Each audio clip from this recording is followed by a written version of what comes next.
দেখেন বন্ধুরা, ভিডিওটা খুব ভালো লাগবে। লোকটা বাইক রেখে জেসিবির কাছে যাচ্ছে এবং জেসিবি চালাবে মনে হচ্ছে। দেখুন, ভিডিওটা ভালো লাগবে। দেখুন কি করে জেসিবি চালায়। গ্লাসটা খুলে নিল, সাইড গ্লাসটা খুলে নিল এবং লক করে নিল। দেখুন চাবি লাগিয়ে ইঞ্জিন স্টার্ট করলো, স্টার্ট দিয়ে দিল এবং সে চালাচ্ছে। খুব সুন্দরভাবে চালাচ্ছে। দেখুন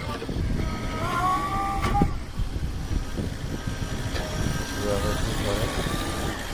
ভিডিওটা ভালো লাগলে লাইক কমেন্ট শেয়ার করবেন।